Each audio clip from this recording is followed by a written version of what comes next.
Bon, salut tout le monde. Je veux juste premièrement remercier tous les gens qui ont participé de proche ou de loin à l'activité Aider en santé. Pour moi, ça a été un succès. C'est un gros apprentissage de ma part au niveau de l'organisation d'un tel événement. Mais ça a été vraiment très apprécié. Les conférenciers qui étaient là étaient généreux et ont pu donner vraiment de l'information, du contenu vraiment de qualité. Ça a été exceptionnel d'apprendre de voir un infirmier qui a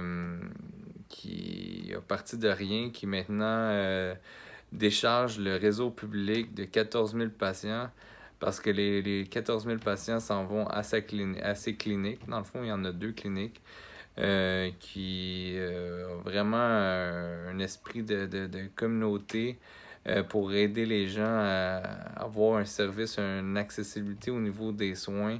Euh, c'est vraiment impressionnant tout le travail que cet homme-là a fait présentement. Je le remercie beaucoup, Maxime Bernier.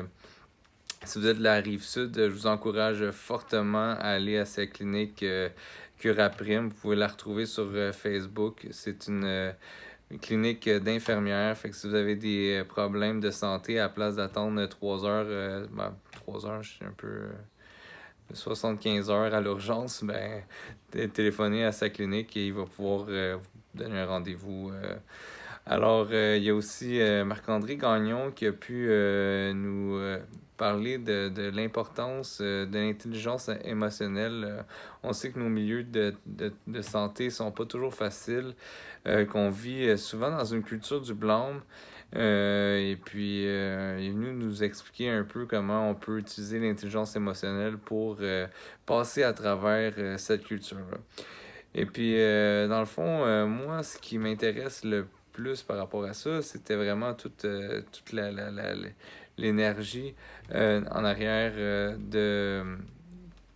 du mouvement Aider en santé.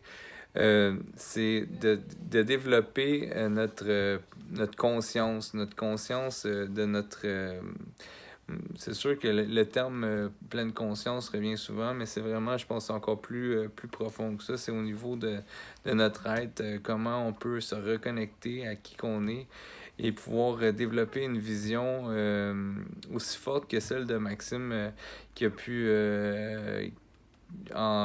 lui, ce qui comptait, c'est que il a regardé, il travaillait à l'urgence, puis il a vu qu'il y a des familles qui attendaient 15 heures à l'urgence pour une otite. Il s'est dit, ça n'a pas de bon sens, il était révolté.